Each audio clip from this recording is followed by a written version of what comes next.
Double layouts are often a challenge, but it's stick it down. It's really easy with a great sketch every month. Hi everybody, it's Kathy here from the creative team, and I am doing this month, January's Stick It Down sketch by the amazing Laura Rumble. So this is a 2-page sketch, as I said, and we're going to get started straight away. If you haven't already done so, you should really go and check out the Facebook group, which I'll have all the links down below, so that you can join in on the fun and create your interpretation of this sketch, plus the single one or the card. And every month Laura puts up new ones for us to work with, and we are slowly building our community. So come along and join us in and have fun creating using a sketch. Now, sketches are just a jump off point, and you saw that amazing one that we've got this time. Now, she had put in a wreath type thing to the left, and so I've interpreted it my way, and I'm going to use it to capture some street art that I saw recently. So I'm just building my double page. I'm using some Stampin' Up papers here, and I've gone with a wood grain, and I am matching the color scheme so that when it comes together in the middle, it looks like it continuously flows across the page. Now, I had thought of using brick work at first because it is street art, but then I actually think this one makes it stand out just that little bit better. So you can see how by joining it that way, I've got that double continuous staining of the wood, and it looks perfect. On my Cricut, I cut out this paint splatter spray thing with the paint tube and the paintbrush, and I backed my cut file.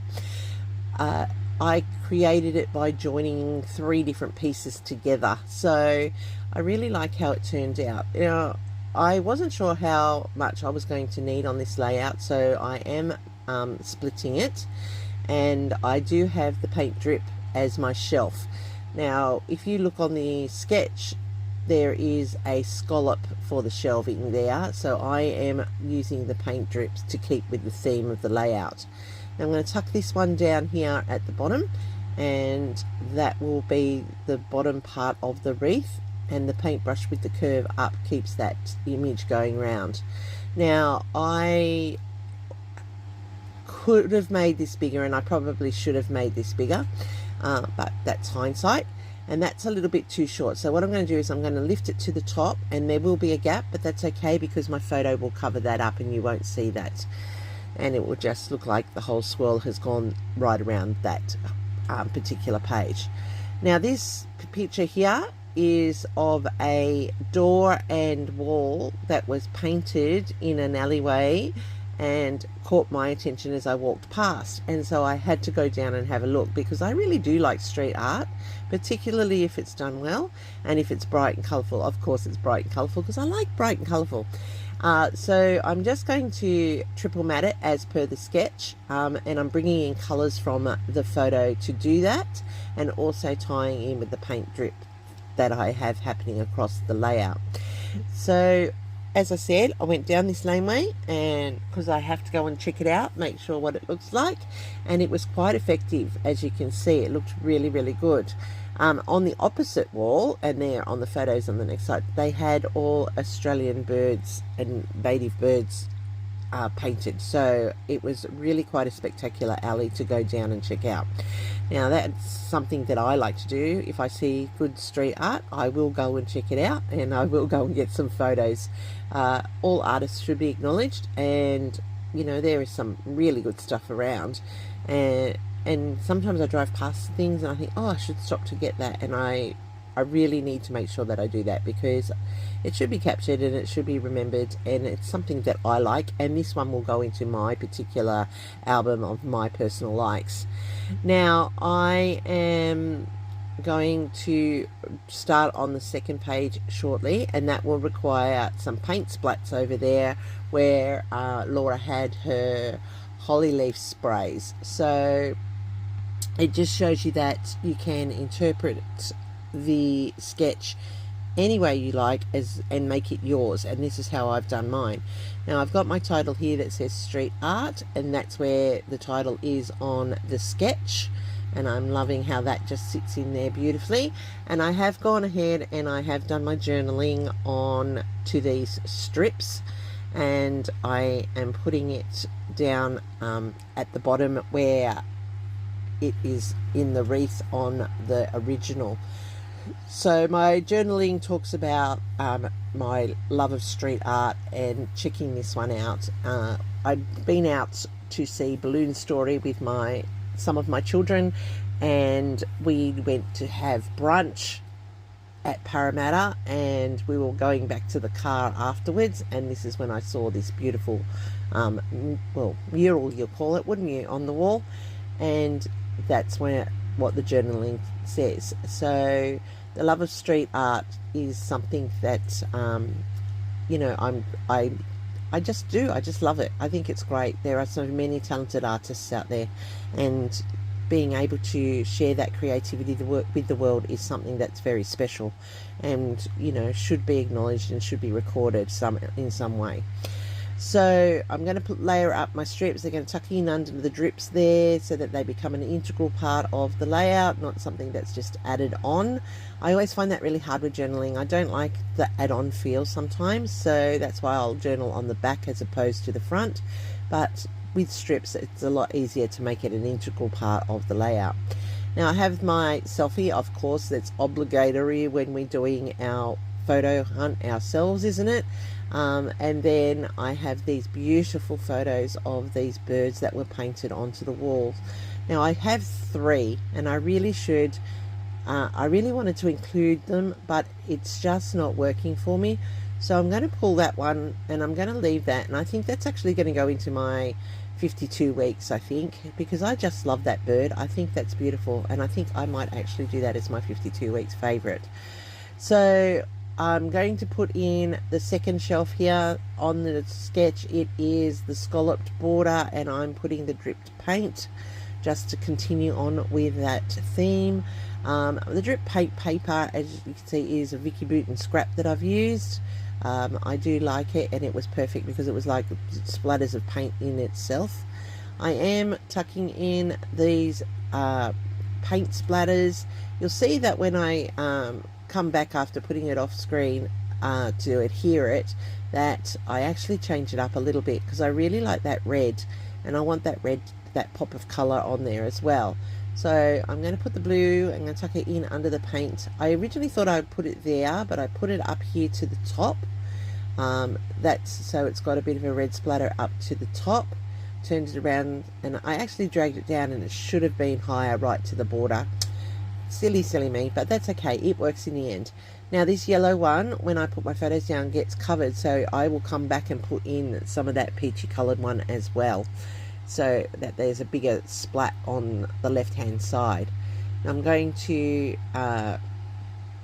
pop down this doorway photo here just to balance it out so that I've got the doorway on both sides of the layout.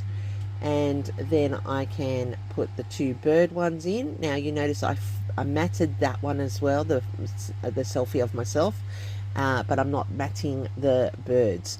Here's where I realize that paint splatter is getting covered up by the photos, particularly when I start layering up some extra papers underneath. So I am adding in extra paint splats here. Now I have created this overall effect. I'm really very excited with how this is coming together. I have pulled together a whole lot of scraps of different card stocks in different bright colors, as you can tell. See, I told you I like brights, got lots of them, and just to match the photos and match the overall feel of the layout. Now these work really well for these photos because they are bright and colourful, and there are lots of colours in the photos, and they actually help to make those photos really pop up off that page.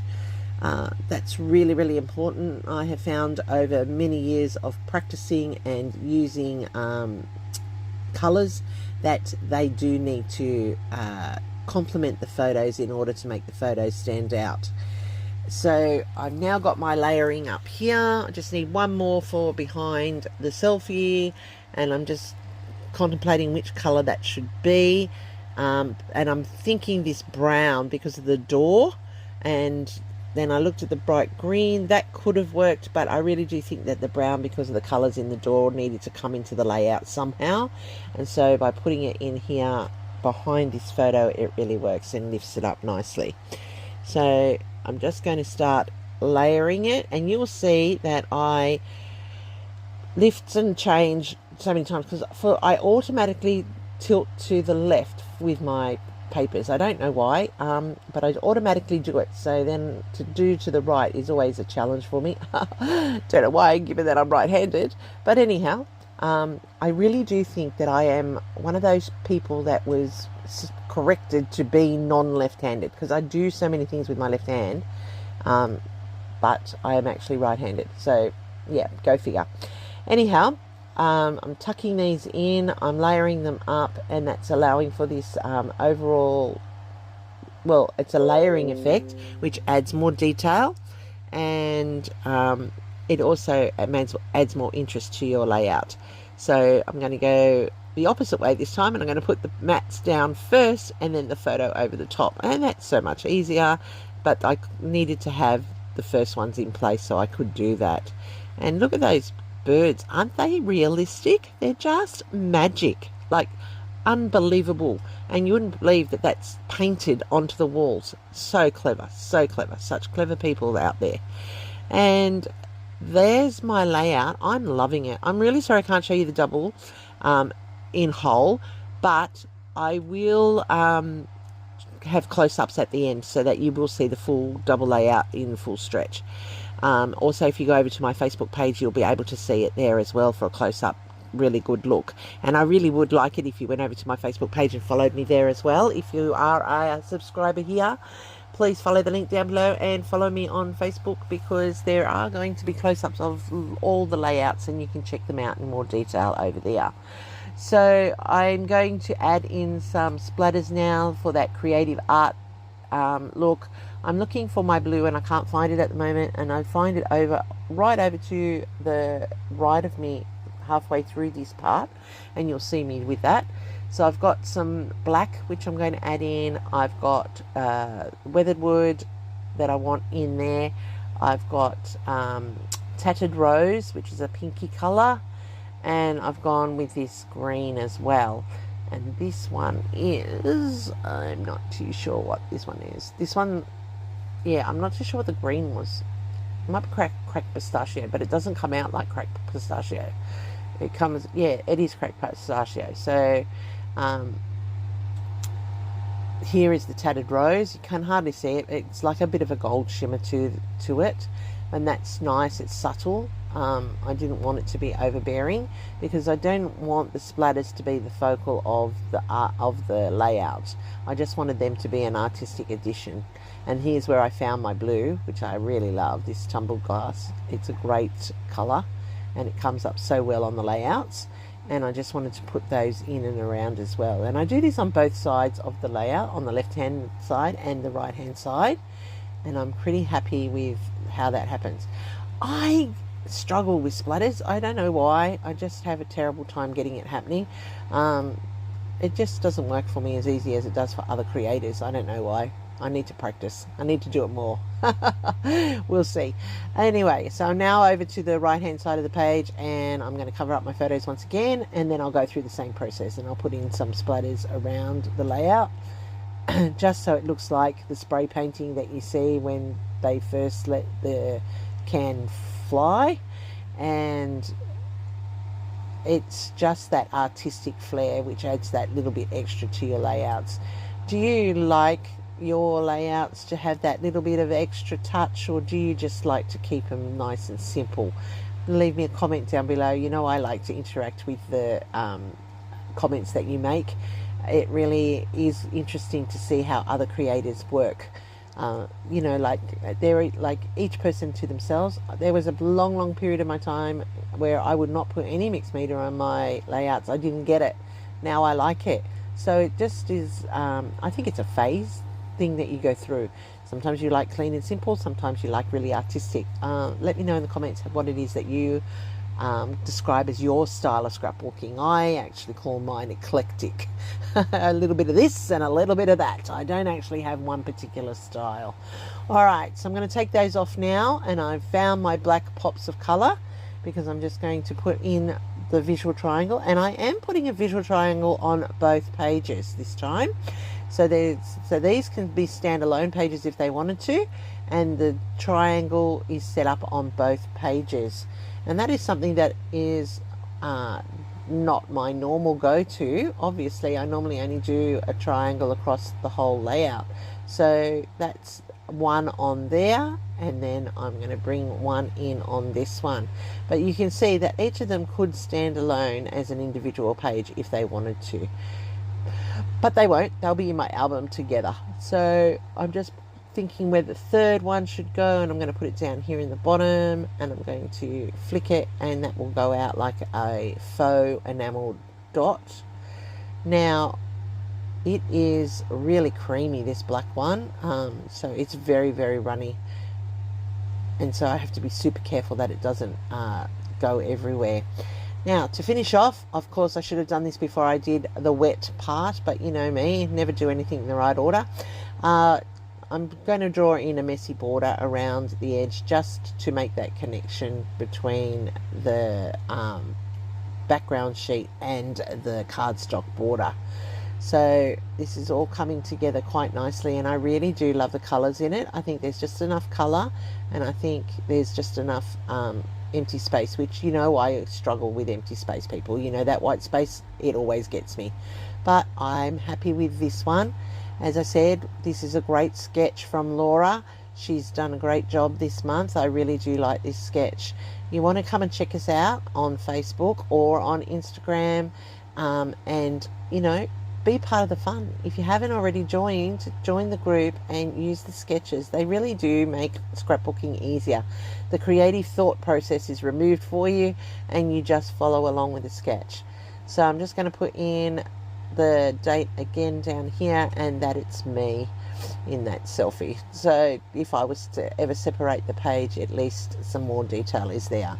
And I love how this has turned out. It is so, like, it's clean, but it's also artistic. So I love that combination. All right, so I'm putting them together for you as best I can in this little space, and I really do apologize. Look at that. Magic, color, design, creativity, fantastic. You know you want to have a go. Come on over, check it out, come and have a play. So pretty much that's my wrap for this month. Stick it down, great place to find inspiration. Come and share your creativity with us. We really do want to see what you can do. And you can see my splatters there, you can see the inks, you can see the die cuts. I really do love how this has come together. I must admit, having the Cricut made it so much easier to get those cut files onto that layout. It makes a big difference. But you could use fussy cutting, you could use the old paper piecing like we used to do, and it all comes to your interpretation of the sketch. So thanks very much for watching today. I hope I've earned a thumbs up from you. Don't forget, if you're on a digital device, that you can hype this video. Now, people ask why hype. Hyping pushes it out to YouTube. It lets YouTube, it's part of their algorithm, part of their understanding. If you interact with my video by liking, by hyping, by leaving a comment, YouTube thinks, well, this content is worth seeing, and it will push it out further. And I really do appreciate the fact that you take the time to do that each and every video, particularly my loyal regular viewers. I really do appreciate that. If you're new here, I would love for you to be a subscriber. I am striving for 1,000 this year. Help me reach my goal. And yeah, have fun. Stay creative, friends. And if you want to see more takes on this sketch, check out the Facebook group in the link down below. You won't be disappointed. That's a wrap for this month. Moving on, and I'll see you in my next video, which I have for you coming up right now.